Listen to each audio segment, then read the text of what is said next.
কুতুবউদ্দিন কাকি নিজামুদ্দিন আউলিয়া হযরত মুজাদ্দিদ আল ফিসানি সরহিন্দি রাহমাতুল্লাহ আলাইহি সম্রাট জাহাঙ্গীর তাকে চিন্তা করল, এই মুসলমান দরবেশকে তো মারবই, এমনিতে মারব না, তারে সিংহের খাঁচার ভিতরে নিয়ে যন্ত্রণা দিয়ে দিয়ে কুরে কুরে তিলে তিলে ফেরে ফেরে তাকে মারব। সিংহ একটা ধরে নিয়ে আসছে। বহুদিন সিংহটাকে ক্ষুধার্ত রেখে সিংহের খাঁচার ভিতরে হযরত মুজাদ্দিদ আল ফিসানি সরহিন্দি রাহমাতুল্লাহ আলাইহিকে ঢুকিয়ে দিলেন। সম্রাট জাহাঙ্গীরের চিন্তা, আজকে মুসলমান দরবেশকে সিংহ ছিঁড়ে ছিঁড়ে কুরে কুরে কামড়িয়ে কামড়িয়ে খাবে। আমি দূর থেকে অবলোকন করব, দেখব আর হাসব। কিন্তু সম্রাট জাহাঙ্গীর জানে না আল্লাহর ওলিদের দর আল্লাহর আরশ পর্যন্ত।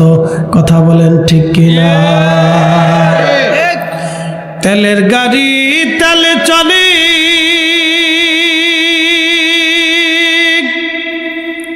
হাওয়ার গাড়ি হাওয়ায় রে,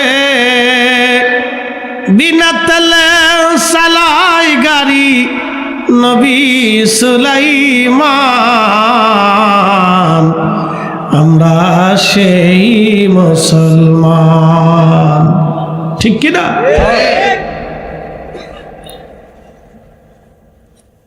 সম্রাট জাহাঙ্গীর হুজুরকে সিংহের খাঁচার মধ্যে ঢুকিয়ে দিল। সিংহের খাঁচার মধ্যে যখন ঢুকিয়ে দিল, ঢোকার পরে আল্লাহর ওলিকে দেখার সঙ্গে সঙ্গে দেখবেন কিছু কুকুর আছে মালিক খুব ভালোবাসে, আছে না? মালিক খুব কুকুরকে কি করে আদর করে, ওর খাবার দেয়, ওর পাশে বসায়, কুত্তাও পাশে বসে থাকে।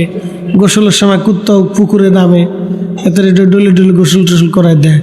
তো কুত্তা যতই গোসল করেন ও কিন্তু না পাক, ও ভিতরেও না পাক বাইরেও না পাক। আপনি শ্যাম্পু দিয়ে গোসল করান, আর লাইফ বয় সাবান দিয়ে করান, আর ডেটল দিয়ে করান, আর স্যাভলন দিয়ে করান, ও না পাক।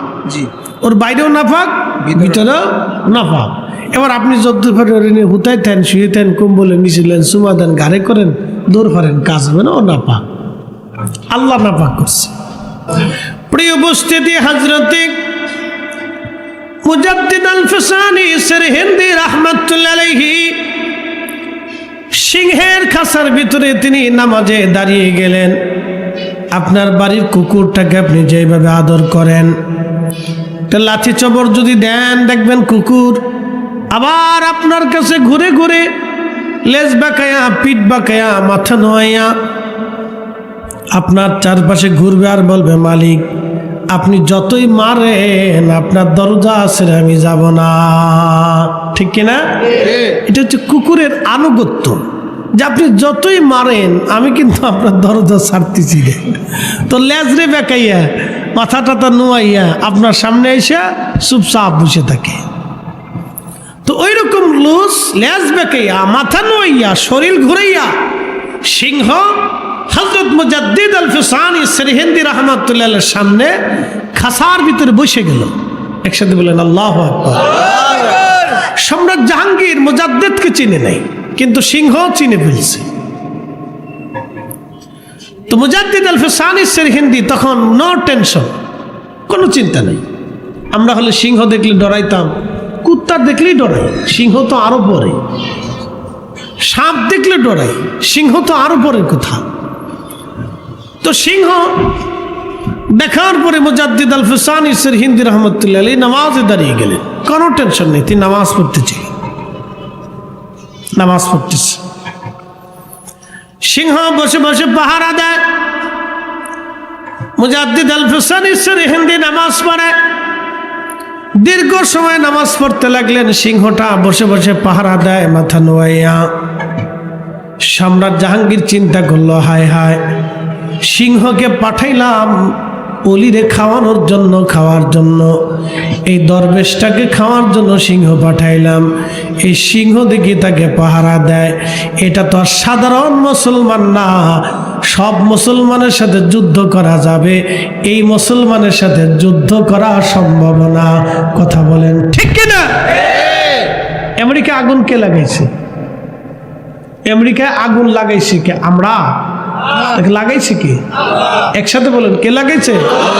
যদি বাঙালিরা যে লাগাই দিয়ে আসতো তাহলে এতদিন আপনারা বুঝতেন যে চাল কেমনে খান।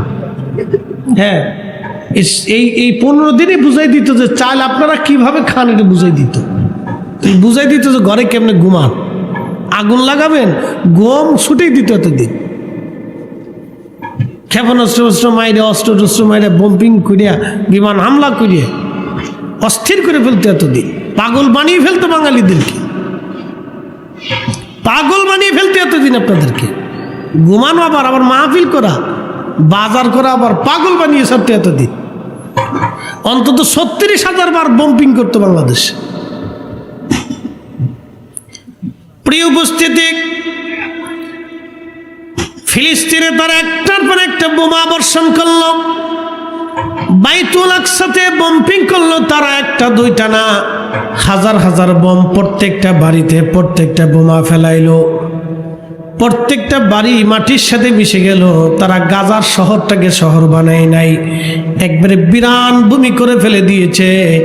আমার আল্লাহ, তিনি ইসরায়েল আমেরিকা 1 বছরে যা করেছে, আমার আল্লাহ আগুন দিয়ে মাত্র 4 দিনে তার চাইতে বেশি পরিমাণে পুরাইয়া একবারে মাটির সাথে আমার আল্লাহ মিশাই দিয়েছে। একবার জোরে বলা যাবে কি আল্লাহু আকবার? ফয়সালা কার? আল্লাহর। এটা কার শক্তি? আল্লাহর। বাঘে বসে বসে পাহারা দেয়, শক্তি কার? আল্লাহ। তো সম্রাট জাহাঙ্গীর চিন্তা করলো সবার সাথে যুদ্ধ হবে, ওনার সাথে যুদ্ধ করা যাবে না, ওনার সাথে দ্বন্দ্ব করা যাবে না, ওনাদের সাথে দ্বন্দ্ব করা যায় না। এই জন্য আমাদের দেশে কিছু মাথা মোটা বুঝে না, ওরা ওলিদের সাথে যুদ্ধ করতে চায়। মাথা মোটা, ও বুঝে না, ও জানে না যে ওর কপালের উপর শনি পড়বে। ও বুঝতে চেষ্টাই করেন যে ওর কপালের উপর শনি পড়বে। ও জানে না যে কি শনি পড়বে, যে শনি পড়বে, যে শনির কোনো শেষ নেই। সম্রাট জাহাঙ্গীর চিন্তা করলো সর্বনাশ, সারা পৃথিবীর সাথে আমি যুদ্ধ করতে পারবো, আমার এত বড় সাম্রাজ্য, সারা দুনিয়ার সাথে যুদ্ধ করতে পারবো, কিন্তু ওনার সাথে করা যাবে না। বাঘে যারা স্যালুট করে, সিংহে যাকে স্যালুট করে, তার সাথে যুদ্ধ করা যায় না, অসম্ভব। তখন সে বুঝে ফেলছে। এই জন্য আল্লামা ডক্টর ইকবাল জবাবে শিকওয়াতে তিনি চমৎকার লিখেছিলেন, কে ওফা তুনে মুহাম্মদ সে তু হম তেরে হে, ये जात चीज ही किया लौह कलम तेरे है। एक बार जोरे बोला जावे कि मरहबा।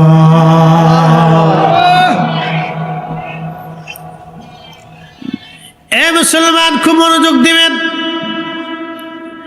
আল্লাহ তার রসুলকে দাওয়াত করে নেওয়ার জন্য জিব্রাইল পাঠাইলেন। জিব্রাইল যাও, আমি বন্ধুকে দাওয়াত করেছি, শুধু দাওয়াত করি নাই, আমার বন্ধুকে নিয়ে আসো। এমনি আনবা না, বাহনের সাথে সম্মানের সাথে নিয়ে আসবা। জিব্রাইল আসছে নবীকে নিয়ে যাওয়ার জন্যে। আল্লাহর নবী বললেন, সিনা চা খোলো আমার। বোরাকের পিঠে চড়ে রওনা করলাম, আমি যাচ্ছি। মুসা নবী যে মাটির ভিতরে গোরস্থানে, কবরস্থানে, রওজা শরীফে ছিলেন, মারারতু বিমুসা ওয়া ইউসাল্লি ফি কবরিহি, আমি লক্ষ্য করলাম মুসা নবী নিজ কবরের মধ্যে দাঁড়ায়া দাঁড়ায়া মুসা নবী নামাজ পড়তেছে। আস্তে হয়ে গেল না? জোরে জোরে বলেন, জোরে জোরে জোরে। কে নামাজ পড়ে? জোরে বলেন, কে পড়ে? মুসা নবী যদি কবর শরীফের ভিতরে রওজাতে নামাজ পড়ে, তা আমাদের নবী কি করে? আমাদের রাসূলও রওজাতে। কথা কন না কেন? আছে না? একসাথে বলেন, রওজা শরীফে আছে? আছে। জোরে বলেন, আছে? আছে। আমি রওজা শরীফের পাশে 3 প্রকারের হাজি দেখছি। এক হাজি রওজার পাশে গেলে চোখের পানি ফেলে কাঁদে আর সালাম দেয়, খুব বিনয়ে বিনয়ে। আর এক হাজি দেখছি শুধু সালাম দিয়ে চলে আসে, বেশি অনুভূতি নেই, শুধু সালাম পর্যন্ত। আর এক হাজি দেখছি সেলফি তুলে, ছবি তুলে, ও বুঝে না যে সে কার সামনে দাঁড়িয়েছে। আল আনবিয়া ওয়াহইয়াউন ফি কুবুরিহিম ইউসাল্লুন, হাযা হাদিসুন সহিহুল ইসনাদ, মুসনাদ আবু ইয়াল আল মুসল্লি, আমার ঘরে কিতাব আছে। আল্লাহ রাসূল বলেন, হে আমার উম্মত, প্রত্যেক নবীরা রওজার ভিতরে জিন্দা থাকে, তারা রওজার ভিতরে সালাত আদায় করে, আল্লাহর ইবাদতে কাটিয়ে দেয়। একসাথে বলবেন আল্লাহু আকবার। প্রত্যেক নবী আলাইহিস সালাম রওজার মধ্যে জিন্দা। হাজি বুঝতে চেষ্টা করে না যে আমি যে সেলফি তুলতেছি, এখানে যে রসুল ঘুমানো, নবী জিন্দা আমাকে দেখতেছে, আমি কি জন্য আসছি রসুল দরবারে মুস্তাফাতে সেটা বিদ্যমান, তিনি জানেন আমি কেন আসছি। আমি এসে ছবি তুলতেছি, এটা বেয়াদবি হচ্ছে। আমার এখানে নতজানু হয়ে আদবের সাথে দাঁড়িয়ে রসুলের সাথে সাক্ষাৎ করে নবীজির সাথে কথা বলে যাওয়াটাই আমার জরুরি। কথা বলে ঠিক কিনা? আর সৌদির পুলিশ মতুয়াকে আমি নিজের চোখে দেখছি, লিয়া হাজি আল্লাহ রুহ, হাজি আল্লাহ চলে যা, মোহাম্মদ কাদমাথা, মোহাম্মদ মরে গেছে। যেই বদ আকিদা, ভ্রান্ত বিশ্বাস আমাদের দেশে কিছু লোক জন্ম দিয়ে দিছে অলরেডি। এই ভ্রান্ত বিশ্বাস আমাদের দেশে জন্ম দিছে, আমাদের দেশে এই ভ্রান্ত বিশ্বাস জন্ম হচ্ছে। কোটি কোটি মুসলমান নামাজ পড়বে কিন্তু জাহান্নামে চলে যাবে, রোজা রাখবে কিন্তু জাহান্নামে চলে যাবে, হজ করবে কিন্তু জাহান্নামে চলে যাবে, এই ভ্রান্ত বিশ্বাসের জন্য। আল্লাহু আকবার। এর জন্য আহলে সুন্নাত ওয়াল জামাত এটা এমন এক বিশ্বাস, আকীদা, এই আকীদা যদি আপনি লালন করতে না পারেন, আপনার আখিরাত নষ্ট হবে। পৃথিবীর কেউ আপনাকে তরাইতে পারবে না, কেউ আসবে না আপনার জন্য, কেউ আসবে না। আপনার হাজার কোটি টাকা সেই দিন শেষ হয়ে যাবে। আচ্ছা, আমার কাছে প্রশ্ন করে জবাব দিবেন, আমার দেশের কোটিপতিরা যখন আইসিইউর মধ্যে থাকে তখন তার কাছে সম্পদের কোনো মূল্য আছে? হ্যাঁ, তাকে যদি আইসিইউর পাশে যা বলেন যে স্যার আপনি 10,000 কোটি টাকার মালিক, আমরা ব্যবসা বাণিজ্যে আরো 10,000 কোটি টাকা আপনার লাভ হয়েছে, এই আইসিইউর ভিতরে আপনারা জানাই দিয়ে গেলাম, বেটা কি খুশি হইব না চিন্তা করব, বেটার আমি মরে যাইতেছি, আমার এই 10,000 কোটি টাকা কেন, তোরা আরো 10,000 কোটি টাকা খরচা করে হলো আমার এখান থেকে বাঁচা। তখন তার চিন্তা হবে আমি কি করে বাঁচবো, এই কঠিন বিপদ থেকে আমাকে কিভাবে আল্লাহ উদ্ধার করবে, সে বাঁচার চিন্তা করে, টাকার চিন্তা থাকে না। তো ঠিক হাসর হবে তার চেয়ে অনেক ভয়াবহ। সেই দিন পৃথিবীর রাজত্বশালীরা, সাম্রাজ্যের অধিপতিরা সেই দিন হবে লাঞ্ছিত, আর পৃথিবীর দরিদ্র শ্রেণীরা সেই দিন হবে আল্লাহর দরবারে সম্মানিত। ইন্না কারামাকুম ইনদাল্লাহি আতকাকুম, শুধু সেই দিন সম্মানিত হবে যার অন্তরে তাকওয়া বেশি, যার অন্তরে তাকওয়া বেশি আল্লাহর দরবারে সে সম্মানিত হবে। বাকি সব মানুষগুলি লাঞ্ছিত, বঞ্চিত, গঞ্চিত, অপমানিত হবে, শেষ, কোনো দাম নাই। আপনি পৃথিবীর বড় সাম্রাজ্যের অধিপতি হলেও 4 পয়সা আল্লাহর কাছে মূল্য নাই।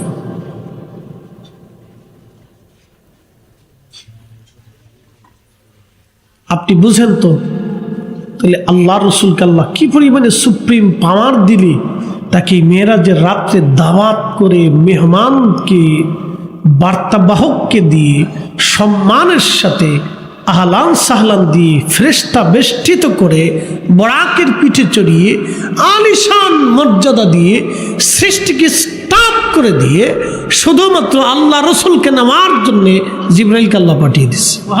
সুবহানাল্লাহ, সুবহানাল্লাহ। সারা জীবন কইলেও হকা দেয় না, একসাথে বলে সুবহানাল্লাহ।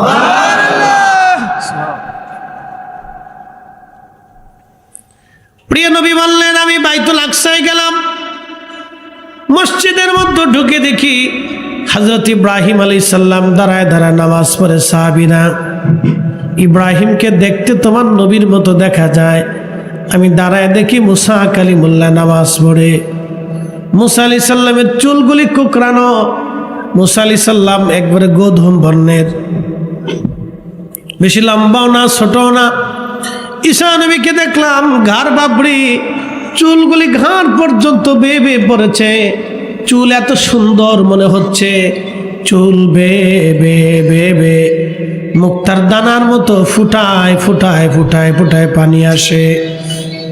এত সুন্দর চুল ঈসা নবীর, চমৎকার চুলের অধিকারী ঈসা রুহুল্লাহ, সুন্দর চুলের অধিকারী সাহাবীরা রে, সব নবীরা মসজিদের মধ্যে কাতার করে দাঁড়িয়ে গেল। আমি তখন 2 রাকাত নামাজ পড়াইলাম। আমি নবীজি 2 রাকাত নামাজ পড়িয়েছি। এখন যদি প্রশ্ন করি জবাব দিবেন, এই নামাজ কি মুসা নবীর শরীয়তে না আমার নবীর শরীয়তে? যদি আমার নবীর শরীয়তে হয় তাহলে সমস্ত নবীরা আমার নবীর শরীয়ত মেনে আমার নবীর ইত্তেবা করে গেল। কথা কন না কেন? এটা রাসূলের ইজ্জত। এটা কার ইজ্জত? রাসূলের ইজ্জত। আপনি ইজ্জত বুঝেন না, সেটা আপনার বিবেকের দোষ, ওটা তো আমার দোষ না। কথা ঠিক আছে না ভাই? আপনি বুঝেন না, সেটা আপনার বুঝের দোষ। সাথে আপনি বুঝেন না কেন? কেন বুঝেন না সেটা আমরা কি করে বুঝবো? আপনার কপালে নাই, এই জন্য বুঝেন না। তো মনোযোগ দেন। এখন প্রশ্ন, নামাজ আসলো মেরাজ থেকে ফিরার পথে, নবী নামাজ পড়লেন মেরাজে যাওয়ার আগে। তো মেরাজ থেকে ফিরার পথে যে নামাজ আসছে, আর নামাজ নবীজি যাওয়ার সময় পড়িয়ে গেলেন, তাহলে এই নামাজ কি করে নবী পড়াইলেন? অবশ্যই তিনি নামাজ সম্পর্কে অবহিত ছিলেন। এটাই হচ্ছে ইলম। ওয়ায়ুআল্লিমুকুম মা লাম তাকুনু তা'লামুন। আপনি যা উম্মত যাহা জানে না আপনি তাহা জানাবেন। উম্মত যাহা জানে না আপনি তাহা জানাবেন। নবী আমার উম্মত যেটা জানে না আপনি সেটা জানাবেন। প্রিয় উপস্থিতি, খুব মনোযোগ দিবেন। প্রিয় নবীজি পবিত্র মেরাজে সমস্ত নবীদের ইমামতিতে 2 রাকাত নামাজ পড়াইলেন। আমার রব আমার আল্লাহ সব নবীদের সাথে আমার নবীজি মুসাফা মুআনাকা করলেন। নবী ছিল 1,24,000। 30 সেকেন্ড করে যদি একজন নবীর সাথে নবী সময় দেন, তাহলে সময় হয় আপনার একেবারে 62,000 ঘন্টা। দুঃখিত, 62,000 মিনিট। 1,24,000 যদি হয় তাহলে এই আপনার সময় হয় 62,000 মিনিট। কত হাজার? 62,000 মিনিট হয়। তো 62,000 মিনিট শুধু বাইতুল আকসাতে কাটাইলেন, বাকি সময় আরো বহু। তাহলে এই সময় নবী মেরাজ করে ফিরে আসার পরে অজুর পানি কেমনে গড়ায়? বিছানা তখনও কেমনে গরম থাকে? শীতকালে একজন মানুষ বিছানা থেকে উঠে গেলে কয় মিনিট বিছানা গরম থাকে বলেন তো? 10 সেকেন্ড, 20 সেকেন্ড, 30 সেকেন্ড, 1 মিনিট, তারপরে ঠান্ডা হয়ে যায় না? অথবা 2 মিনিট বা 5 মিনিট, এরপরে তো বিছানা ঠান্ডা হয়ে যায়। তো তখনও বিছানা কি করে গরম থাকে? অথচ শুধু বাইতুল আকসাতেই 62,000 মিনিট পার হয়ে গেল হিসাবে। আপনি যদি আরো কম ধরেন তাহলে 50,000 মিনিট ধরলাম, আরো কম ধরলাম 30,000 মিনিট ধরলাম, আমি আরো কম ধরলাম 10,000 মিনিটই ধরলাম। মেরাজটা হচ্ছে লিনুরিয়াহু মিন আয়াতিনা। আল্লাহ নিজে বলছেন এটা আমি আল্লাহর আশ্চর্য নিদর্শন দেখানোর জন্য নবীকে নিয়ে গেছি। আমি আশ্চর্য নিদর্শন নবীকে দেখাবো, সেই জন্য আমি আমার রসুলকে মেরাজে নিয়ে গেছি। আমার বান্দারা, আমি আমার রসুলকে নিছি আশ্চর্য নিদর্শনাবলী দেখানোর জন্য।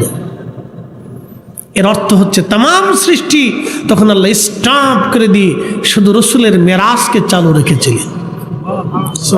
আস্তে হয়ে গেল না? জোরে বলেন, জোরে জোরে জোরে। এখন আপনি বিজ্ঞান দিয়ে ব্যাখ্যা করলে হবে না বাপ। এটা বিজ্ঞানের ব্যাখ্যা না, এটা ঈমানের ব্যাখ্যা, বিশ্বাসের ব্যাখ্যা। বিশ্বাস করলে আবু বকর, না করলে আবু জাহেল। সোজা বাংলা হিসাব, বাকি ঝুঁকি আল্লাহর কাছে নেই। বিশ্বাস করলে আবু বকর সিদ্দিক, না করলে আবু জাহেল। কথা বলেন ঠিক কিনা? বিশ্বাস করলে আবু বকর, না করলে আবু জাহেল। নবীকে বিশ্বাস করলে আবু বকরের মতো করেন, আবু জাহেলের মতো না। কথা কন না কেন? রসুল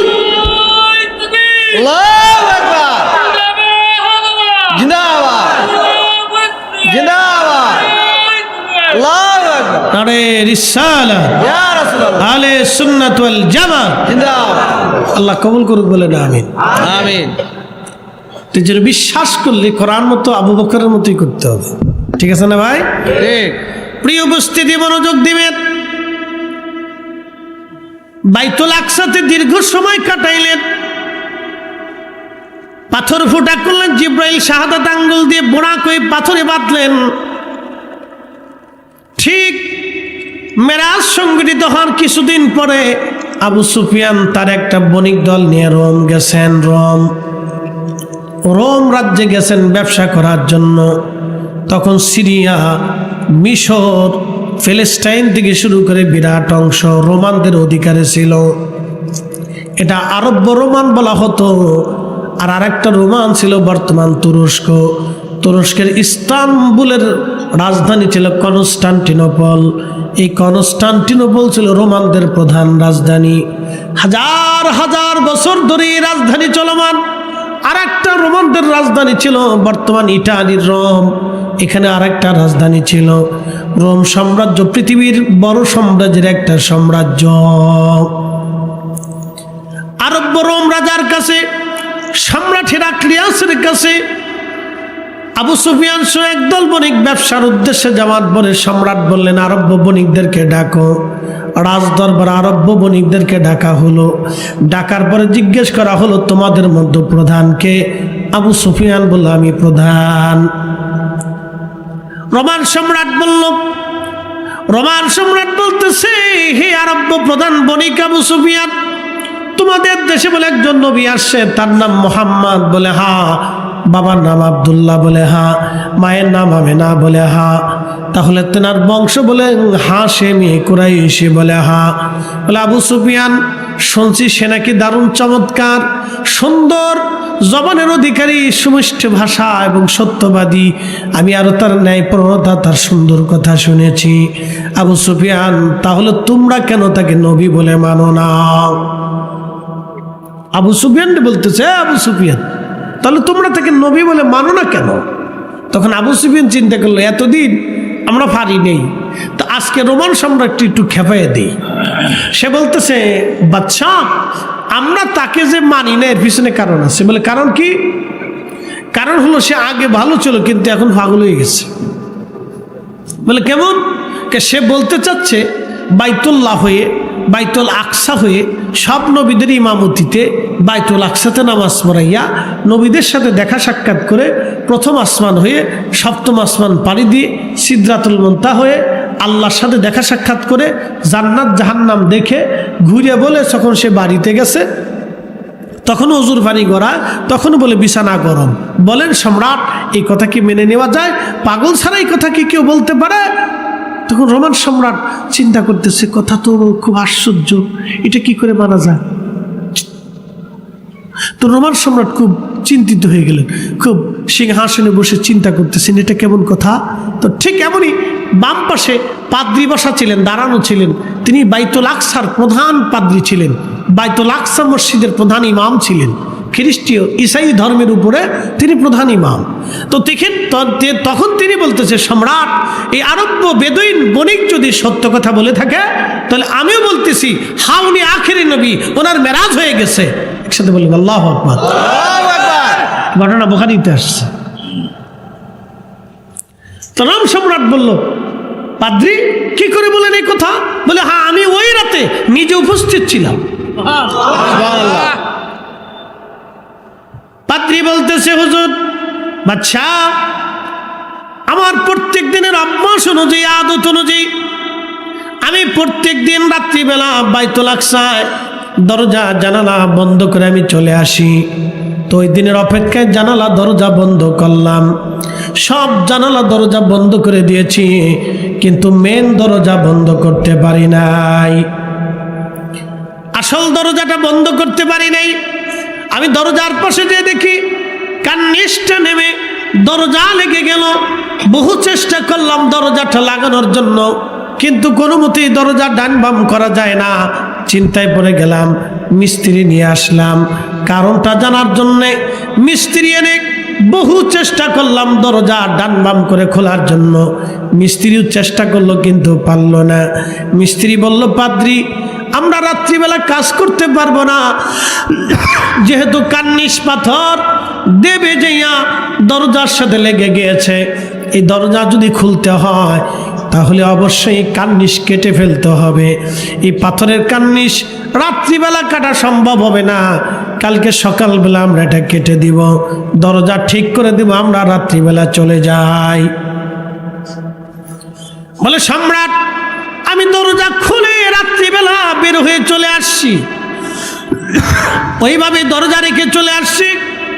দরজা রেখে চলে আসার পরে আমি যখন দরজা রেখে চলে আসলাম, দরজা রেখে চলে আসার পরে আমি রাত শেষ হয়ে গেল, সকালবেলা আমি ফজরের পরে সূর্যোদয়ের পরে সুবে সাদিকের পরে আমি যখন দরজার বাইতুল আকসার মধ্যে প্রবেশ করলাম, মূল দরজায় গেলাম। মূল দরজার সামনে যায় দেখি কার্নিশ আগের জায়গা চলে গেছে, দরজা ঢিলা হয়ে গেছে। দরজার জায়গা দরজা, কার্নিশের জায়গা কার্নিশ, আগে যেমন ছিল তেমনই, কিন্তু কখনোই মনে হচ্ছে না কার্নিশ ঢলে পড়েছিল, ঝুঁকে পড়ে দরজা লাগিয়ে দিয়েছিল। আমরা আর কল্পনায় চিন্তায় আমি পেরেশান হয়ে গেলাম। ব্যাপার কি, আমি তো কার্নিশ দেখছি দরজার সাথে লেগে থাকা, কিন্তু কার্নিশ উপরে কেমনে চলে গেল? আমি এই বিষয়টা জানার জন্য তাওরাত খুললাম, জবর ইনজিল খুলে তালা আজকে রাত্রিবেলা আখিরি নবী রাহমাতুল লিল আলামিনের পবিত্র মেরাজ এই মসজিদে হয়ে গেছে। একবার জোরে বলেন আল্লাহু আকবার। সুবহানাল্লাযী আসরা বিআবদিহি লাইলাম মিনাল মাসজিদিল হারাম ইলাল মাসজিদিল আকসা।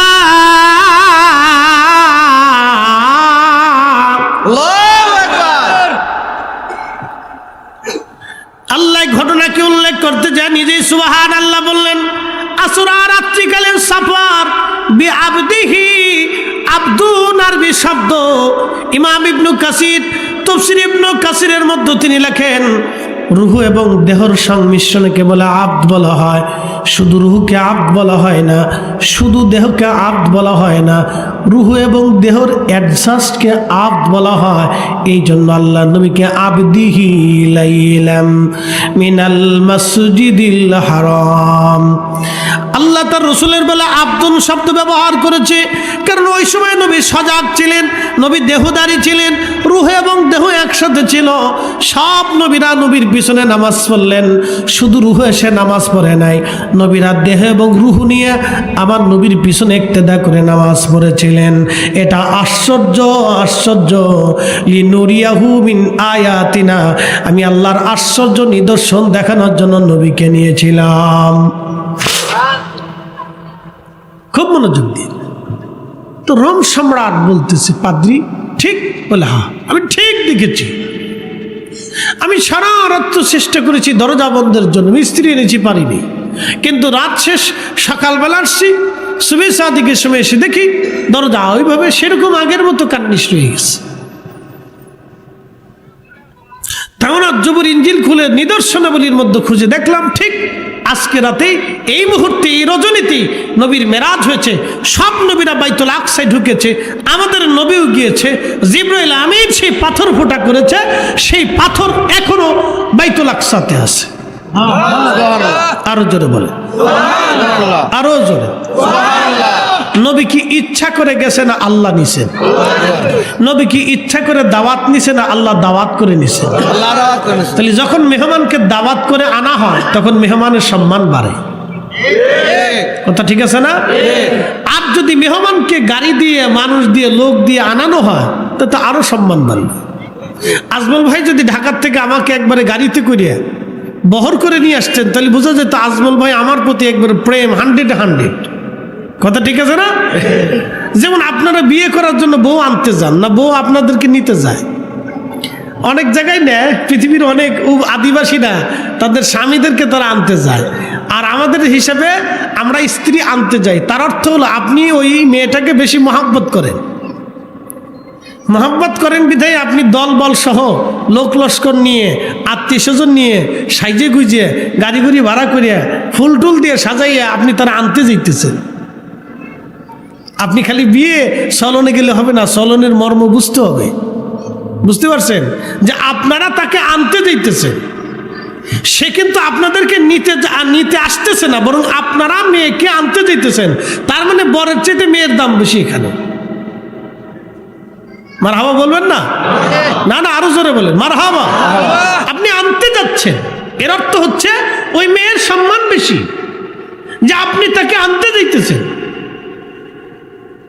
খালি বিয়ে করলে হবে না, বিয়ের মর্ম বুঝতে হবে। আপনি তাকে আনতে যেতেছেন, তার সম্মান বেশি। সে আপনার আনতে যাচ্ছে না, সে আপনি তাকে আনতে যেতেছেন। গাড়ি গুড়ি ভাড়া করে, লোক লস্কর নিয়ে, হই হুল্লা করিয়া একবারে মিছিল টিছিল দিয়ে যাইতেছে, বিয়ে করতে যাইতেছে।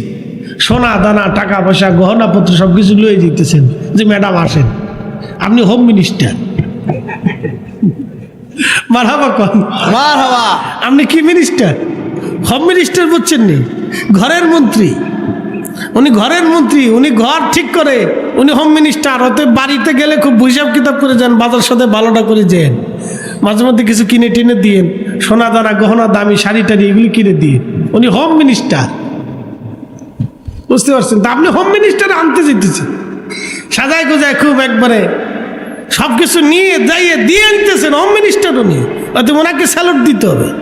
ঘরের ভিতরে ভালো খাওয়ান চাইতে হলে ওনাকে স্যালুট দিতে হবে যে হোম মিনিস্টার, ঠিক আছে, আসসালামু আলাইকুম। ঢোকার সময় একটা বড় করে লম্বা সালাম দিল, আসসালামু আলাইকুম হোম মিনিস্টার, আমি কি আসবো? অনুমতি দিলে ঢুকেন, তাহলে আর ঢুকার দরকার নেই, দরজার সামনে বয়ে থাকেন, পাহারা দিবেন আর কিতা করবে। তো যাক, আল্লাহ আমাদেরকে কবুল করুক বলে না আমিন। নবীজি বললেন, সাহাবীরা মসজিদ থেকে বের হলাম। মসজিদ থেকে বের হওয়ার পরে আমি যখন মসজিদ থেকে বের হলাম, এমন সময় একটা পাথর নবীজিকে সালাম দিল। নবীজি বললেন, পাথর কেন সালাম দাও? হুজুর, আপনার অপেক্ষায় দাঁড়ানো আছি। নবী গো, আপনার পবিত্র কদম মোবারক আমার পিঠের উপরে রেখে আপনি দয়া করে আপনার পবিত্র ধুলাবালি আমার পিঠের মধ্যে লাগায় যাবেন। আল্লাহর নবী বলেন, পাথর, তোমার আবেদন মঞ্জুর। পাথরের পিঠে নবীজি কদম রাখবে। আল্লাহ ডাক দিলেন, পাথর মোমের মতো নরম হয়ে যাও, আমার বন্ধুর যাতে কোনো কষ্ট না হয়। পাথর মোমের মতো নরম হয়ে গেল। আল্লাহর নবী পাথরের উপরে কদম মোবারক রাখলেন। কদম মোবারক যখন নবীজি রাখলেন, রাখার পরে পাথরের ভিতরে কদমের সাপ বসে গেল। কদমের সাপ যখন পাথরের মধ্যে বসে গেল, তখন এই পাথরের মধ্যে কদমের সাপ লেগে গেল।